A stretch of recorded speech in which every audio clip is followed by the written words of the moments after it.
Hi, ladies. My name is January Donovan. And today I have a few questions about how to manage children that are defiant, under the age of 5. So I'm going to go through a bunch of the questions here.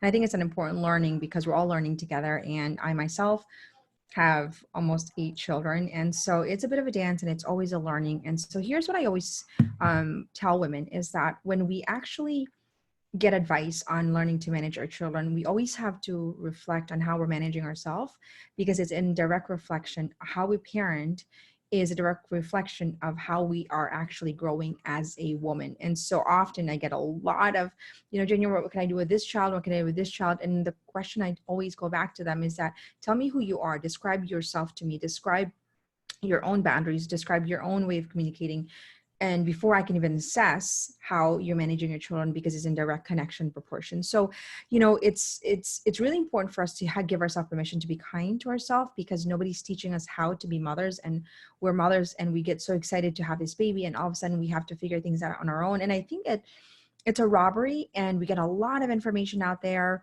and we're told what to do, but often not really how, because boundary books does that mean that you're training on boundaries. Learning how to, receive and absorb information and creating positive environment doesn't actually mean that we're positive. So it becomes, okay, how can we be trained positive children if we're not positive? How can we create peaceful children if we're anxious? And so it has to be a dual training, both child and the parent. And so today I want to address some of the questions here, and it's anonymous. And so here, this is a question with boundary with a daughter that's under 5 years old. And it says, when your daughter, when she comes down in the morning, she demands for food.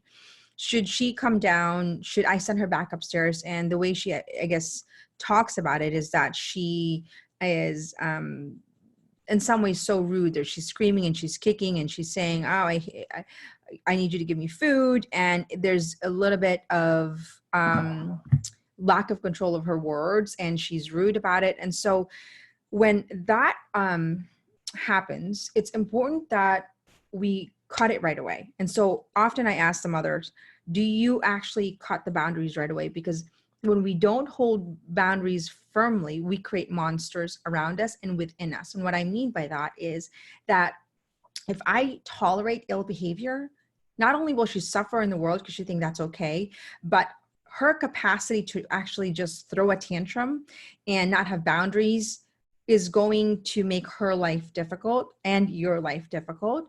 So you have to say, no, not acceptable. And then you also get resentful as a mom. So we have to nip things in the bud. So how do you do that? Number one, you say, I'm sorry, but that is not the way we speak. You can say this. Okay. So that's an important switch. You can't just say, nope, you can't do that. Go back upstairs. You can't do that, but you can say this, Mom, is it okay if I have food for breakfast? Right? You have to give them this script that's going to actually teach them what to say, because you can't say, no, you can't say that, but they don't know what to say, nor do they know how to say it. So when you give them a script, not only do you tell them what to say, but actually the tonality in which you say it. So automatically, no, this is how you say it, and this is actually the tone you use when you ask for food, right? And they throw a fit, they don't like it, please go upstairs. When you're ready, come down when you're ready. Nope, that's not acceptable. And here's the key ingredient. You have to create a self-image of a mother that is firm and tender with her boundaries. And firm means sometimes you need to be really firm with your voice. If they're crossing the street and they're in danger and you're saying, please don't cross the street, they could get run over. So if they're abusing boundaries and you say, please don't do that, and you have a strong-willed child that does not respond that way, they could be in real danger. And so the tonality that you use as a mother has to be the firm tonality. In the women's school, we talk about your toolbox. And sometimes the toolbox is firm, sometimes it's tender, sometimes it's fierce and tender at the same time, but you need to know which tool to pull out. And the only way you do that is if you're constantly hyper aware of the tools in your toolbox, and aware of what to do and how to manage boundaries. Okay, so let's just say They go upstairs and they're screaming, they're crying. Oh, let's go back upstairs. They kick and scream, they kick and scream. They say that, nope, I'll walk you upstairs. And you have to physically walk them upstairs. And it's a pain, especially when you're cooking and there's other children. But you have to be consistent in it 2 weeks, because what happens is that the moment you let the guard down, the message you're saying to them is, some days it works, some day it doesn't. So today it works and today it doesn't. Right? And so the inconsistency gives them permission to also be inconsistent. So it has to be until it is firmly implanted in their subconscious brain. And it usually takes 15 days to create a rewiring. You're wiring their response, 66 days to solidify it. Then that's what we have to do. And if we haven't enforced it from the very beginning, there's going to be work when you're 3 or 4 years old and they don't understand boundaries yet. So we have to be patient, but better now than they're a teenager. I say that all the time when I have to go upstairs. I'm like, oh, I don't want to go upstairs. I've got a baby, I'm nursing, I'm cooking, but better now than I'm a teenager. So that's my script. So you have to physically walk upstairs, and sometimes it's 20 times a day, 40 times a day. I had a child who was incredibly strong-willed, and it was like 40 times a day for certain boundaries. And I will tell you, she is beautiful right now, and she knows how to manage her boundaries. But I will tell you, it was a workout. But I remember reading that, and I had my mentor say, Junior, if you do not manage this like a roaring river, you are going to have your floodgates open and she's going to suffer. So I had to go upstairs and be so firm with my voice. And it was painful at times, but I will tell you, I'm reaping the fruits of it now. And yes, they go off their boundaries, but when they actually, I have to tell them, you may not treat me that way. I do not deserve it. When you are ready, you may come down, and until you're ready to join us in this respectable manner, you say, kick and scream, they can kick and scream, and to me in my house, they can kick and scream because I'd rather them throw a tantrum than get an accident, when they're 16, because they didn't have boundaries and they didn't know how to command themselves and honor their ability to respect rules, to respect people. No, right. And so that's important. In this house, there are rules, and it's not rules, it's a standard. Respect is a standard. Communicating kindly is a standard. It's not as though it's just anarchy and whatever case or whatever you want to do, whatever. No, it doesn't. The world doesn't work that way. I can't go kill someone and not have consequence. There's consequence for every behavior, good or bad. So that has to be established at 1, 2, 3, and 4 age appropriate. Okay, so yes, I'm reading here. So yes, so the key ingredient there is that we do not absorb our children's anxiety and frustration. We leave it with them, which requires a resilience on our end and a practice of our mindset and a strength of our resilience, which is also a wiring in our end. Because if I absorb my child's negative emotion, guess where that goes? To all my children who has negative emotion. I should be able to, and this is a skill, to be able to say, you may not do that so firmly. And you may go upstairs and come down like, hey, babe, how are you? To your 2-year-old who has nothing to do with it. We should be able to really manage that emotion right away so that we don't bleed into it. That requires training, and that's all it is. There's no magic. It's just training. It's 15 days of doing that, 66 days to rewire it. And for me, it's like, I can't bleed one child frustration to another child or to my spouse, right? So that's an important learning.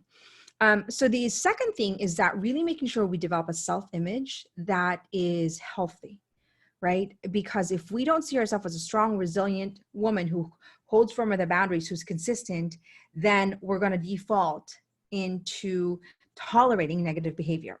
Okay. The second thing we need to remember is that we might carry narrative of fear because, I might have parents that are narcissistic. So I'm just afraid that my daughter is, so I'm just going to give in and not give in. Those are false narratives that cripples us from being firm when we need to be firm. So remember that we create our future based on, practical understanding about mindset. We can retrain mindset, and false narratives is dangerous. We can learn from the past as a compass to the future, but we cannot lean into the past to recreate the same more of the past, right? So remember, let's not overthink. I tell women, I'm like, stop overthinking about your past.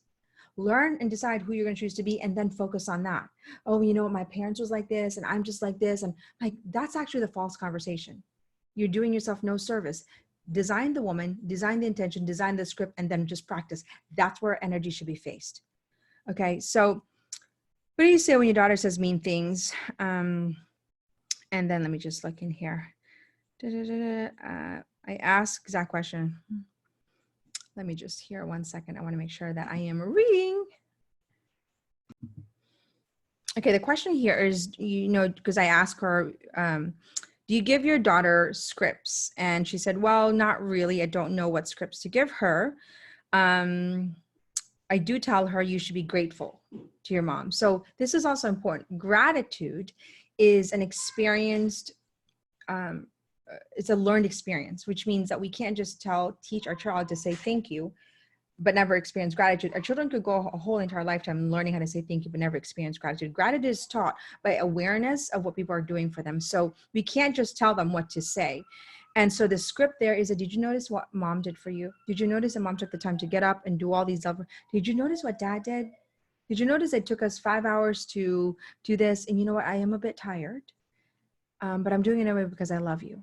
Okay, so this is probably another really deep understanding that we go deep in the women's school of learning how to teach gratitude, but it's important to actually understand how to teach gratitude so we don't pummel them with scripts that are actually not effective. Okay, so when it comes to boundaries, it's a script is like, when you're ready to speak to me in an appropriate manner, you may join us. You may absolutely not do that. This is what you can say. And when you're ready, come down and say and join us. Okay. And so the key ingredient here, because I ask her, are you consistent with your discipline? And the answer is no. And so usually when we're not consistent with our discipline, that's when we see a lot of inconsistency with our children's behavior as well. The hope around it, really honestly, is that our brains can be rewired if we invest heavily on it now, especially when they're just 4 years old. We can change the way they actually design a life. Now, if you've got a 13-year-old, there's rewiring. You can now give them YouTube videos and what happens when their brain is, constantly whining and complaining. I show my children, okay, this is a brain that complains. Do you want this kind of brain? Negative. So there's ways for us to actually help them understand the brain. And that's why I think it's amazing to show them, some neuroscience and help them understand the mindset, because I think it helps them shape a better perspective on what's happening when they have negative behavior and the consequence behind it. So I want to continue with the next question on discipline, but for now, this is really about us understanding the importance of learning to script our boundaries as moms, and that we need to know what to say and how to say it and be consistent about saying it, so that we create a culture where we have a standard of engagement and that respect is a must, and it is not to be, tolerated behaviors that is rude and unkind. So thank you. Hope that serves you. Please share this video if it serves you. And together, let's recreate a culture of hope in our families. And we're doing this together. There's no shame. We're doing the best we can with what we've been given. January Donovan with the Women's School. Let's rebuild culture, one woman's worth at a time.